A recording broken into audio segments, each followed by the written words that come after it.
నమస్తే అండి. నా పేరు డాక్టర్ హజాయం డి హోమియోపతి. గత 15 సంవత్సరాలుగా నక్కలలోడ్ విజయవాడలో అన్ని దీర్ఘకాలిక మరియు స్వల్పకాలిక వ్యాధులకి అత్యాధునిక హోమియోపతి ట్రీట్మెంట్ జీసీఎస్ మెథడాలజీ ద్వారా ఆధునిక వైద్యం అందిస్తున్నాం అండి. ఆధునిక హోమియోపతి వైద్యం అందిస్తున్నాం. సో ఈరోజు మనం డిస్కస్ చేసుకోబోయే టాపిక్ ఏంటంటే ఎలర్జీ.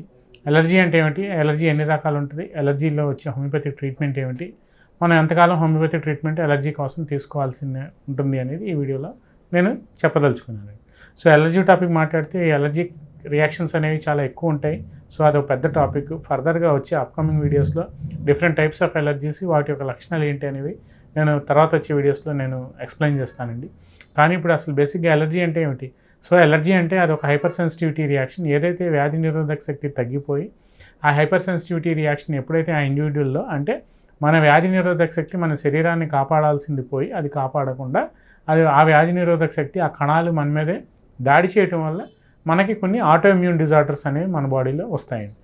సో ఈ ఎలర్జిక్ రియాక్షన్స్ అనేవి జనరల్గా ఒక క్రానిక్ డిసీజ్ అంటే, సో బేసిక్గా ఏదైనా అది ఎలర్జిక్ రియాక్షన్స్ అంటే, సపోజ్ ఒక చర్మ వ్యాధిని మనం స్కిన్ డిసీజ్లో తీసుకుంటే ఎలర్జిక్ రియాక్షన్స్ అర్టికేరియా, క్రానిక్గా అక్యూట్ అర్టికేరియా, క్రానిక్ అర్టికేరియా అంటుంటాం. వంటి మీద దురదల్లాగా రావటం. సో కొన్నాళ్ళకి అవి తగ్గకుండా అవి దీర్ఘకాలికంగా ముదిరిపోయి దాని తర్వాత వివిధ రకాల కాంప్లికేషన్స్ మనకి అర్టికేరియా పేషెంట్స్లో కూడా మనం చూస్తున్నాం. కొన్ని పేషెంట్స్లో అయితే ఫర్ ఎగ్జాంపుల్ మన అర్టికేరియల్ రియాక్షన్స్లో మనం జాగ్రత్త తీసుకోకపోతే కొంతమంది కొలాప్స్ అయిన ఇండివిజువల్స్లో కూడా మనం బుక్స్లో చదువుతూ ఉంటాం. ఈ రోజుల్లో మనం రెగ్యులర్గా వింటూ ఉన్నామండి. సో ఎలర్జీ రావడానికి మెయిన్గా ముఖ్య కారణం ఏంటి అంటే, దానిలో మెయింటైనింగ్ కాజ్ ఏంటి, ట్రిగరింగ్ ఫ్యాక్టర్స్ ఏమైనా ఉన్నాయా? So irrespective of the age group, అది ఏ వయసుతో సంబంధం లేకుండా, అది చిన్నపిల్లల కాడి నుంచి ఓల్డ్ ఏజ్ పీపుల్ వరకు ఎలర్జీ అనేది ఏదో ఒక ఏదో ఒక టైంలో అది ఏదో ఒక రియాక్షన్గా మన బాడీలో మనకి కనిపిస్తూ ఉంటుంది. సో సింపుల్ మనం స్కిన్ డిసీజ్లో తీసుకుంటే స్కిన్ మీద వచ్చే అలర్జిక్ ర్యాషెస్ అవ్వచ్చు, లేదంటే అర్టికేరియల్ ర్యాషెస్ అవ్వచ్చు, అది సోరియాసిస్ కానీ ఎగ్జిమా కానీ ఇలా ఏదైనా ఒక ఆటోఇమ్యూన్ డిజార్డర్స్. అదే మనం క్రానిక్గా జలుబు దగ్గు తీసుకుంటే కంటిన్యూస్గా ముక్కులేమంటే నీళ్ళు కారటం కావచ్చు, లేదంటే ముక్కులు మూసిపోవటం కావచ్చు, లేదంటే కంటిన్యూస్గా తుమ్ములు రావడం కావచ్చు.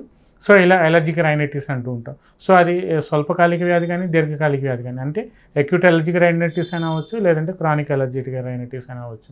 సో ఇలా ఎలర్జిక్ రియాక్షన్స్కి నాకు తెలిసినంతవరకు నేను చేసే డే టు డే ప్రాక్టీస్లో చాలా వరకు పేషెంట్స్, చాలా వరకు ఇండివిజువల్స్ ఏంటంటే సెల్ఫ్ మెడికేషన్, అంటే వాళ్ళు ఏదో ట్రీట్మెంట్ తీసుకోవటం, బుక్స్లో చదువుకుని ట్రీట్మెంట్ తీసుకోవటం, లేదంటే లోకల్ మెడికల్ షాప్స్లోకి వెళ్ళి ఏదో XYZ మెడిసిన్స్ కొనుక్కొని వాడుకోవటం, తాత్కాలికంగా తగ్గింది అనిపించుకోవటం, అది తగ్గిన తర్వాత మళ్ళీ ఆ రియాక్షన్ అనేది ఒక నెల 2 నెలల తర్వాత మళ్ళీ అలర్జిక్ రియాక్షన్స్ అనేవి ఆ ఇండివిజువల్లో ఆ వ్యక్తిలో కనిపించడం అనేది చాలా సహజ సిద్ధంగా మనకి ఎలర్జిక్ రియాక్షన్స్ అనేవి మనకి కనిపిస్తూ ఉంటాయి.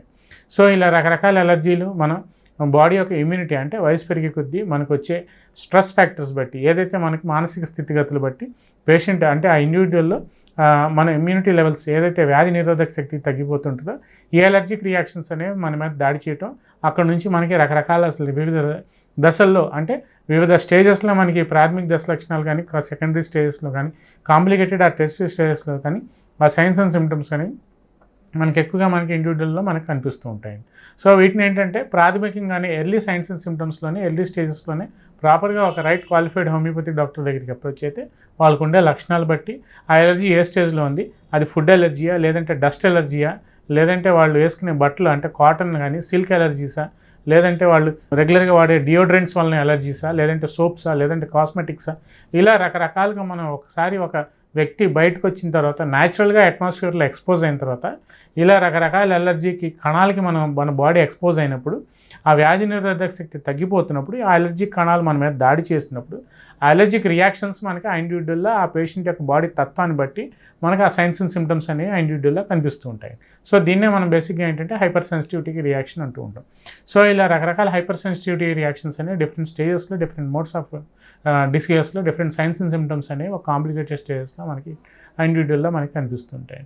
సో ఇట్లాంటి ఎలర్జిక్ రియాక్షన్స్ ఏంటంటే మన హోమియోపతి ట్రీట్మెంట్కి వచ్చేప్పటికి హోమియోపతిలో పేషెంట్ యొక్క వ్యాధి నిరోధక శక్తి, అంటే పేషెంట్ యొక్క ఇమ్యూనిటీ లెవెల్స్ ఇంప్రూవ్ చేయడానికి ఆ మెడిసిన్స్ ఉంటాయి కాబట్టి, సో ఒకసారి ఆ resistance power and hyper sensitivity reactions మనం తగ్గించుకుంటూ ఆ బాడీలో ఏదైతే ఎలర్జిక్ కాజెస్ ఏమన్నాయో, ఏదైతే మెయింటైనింగ్ కాజ్ ఉందో, లేకపోతే ఏదైతే ట్రిగరింగ్ ఫ్యాక్టర్స్ ఉన్నాయో ఆ ఫ్యాక్టర్స్ని మనం ఇవాల్యుయేట్ చేసుకుంటూ బ్లడ్లో ఇమ్యూనోగ్లోబులిన్ ఈ అంటే IgE లెవెల్స్ ఉంటాయి కాబట్టి ఆ వాల్యూస్ ఎలా ఉన్నాయో చూసుకుంటూ, అవసరమైతే వాళ్ళకి ఎలర్జిక్ టెస్టులు కూడా చాలా రకాలుగా, అంటే అది అతను ఫుడ్ ఎలర్జీలో ఏదైనా నాన్ వెజ్ తింటే వస్తుందా, ప్రోటీన్స్ వలన వస్తుందా, లేదంటే వెజిటబుల్స్లో ప్రోటీన్స్ వల్ల ఏమైనా వస్తుందా, సో ఏదైనా ఎక్స్పోజ్ అవ్వటం బయట న్యాచురల్గా అట్మాస్ఫియర్కి ఎక్స్పోజ్ ఎంత అవుతుందా, కొంతమంది ఇళ్లలో పెట్స్ ఉంటాయి, డాగ్స్ ఉంటాయి, దాని మీద ఉండే ఫర్ వలన అతనికి ఏమైనా అలర్జిక్ రియాక్షన్స్ వస్తున్నాయి.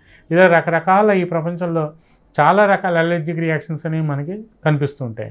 సో ఇలాంటి వాటిలో మనం అవసరమైన టెస్టులు, అవసరమైన రక్త పరీక్షలు చేసుకుంటూ అతను ఏ అలర్జీకి నుంచి బాధపడుతున్నాడు అనేది మనం ప్రాపర్గా ఒకసారి ఇవాల్యుయేట్ చేసుకుని డయాగ్నోసిస్ చేసుకుని దాన్ని బట్టి మనం ట్రీట్మెంట్ అనేది మన హోమియోపతి ట్రీట్మెంట్లో ఇచ్చుకుంటే within a period of time, within A 5 to 6 months period of టైంలో మనం ఆ కంప్లైంట్స్ని అతను మొత్తం పూర్తిగా మనం హోమియోపతి మెడిసిన్ ద్వారా అతన్ని విముక్తులు అంటే అతనికి రిలీఫ్ తీసుకురావచ్చని నేను ఈ వీడియో ద్వారా మన వ్యూవర్స్కి నేను చెప్పదలుచుకున్నాను. నియోజెనెటిక్ హోమియోపతి క్లినిక్ యూట్యూబ్ ఛానల్లో అప్లోడ్ చేస్తున్న వీడియోలన్నీ సమాచార నిమిత్తం మరియు దీర్ఘకాలిక స్వల్పకాలిక సమస్యలు అన్ని వయస్సుల వారు తెలుసుకొనుటకు మరియు వాటి నివారణకు చర్యలు జాగ్రత్తల నిమిత్తం ఉపయోగపడును.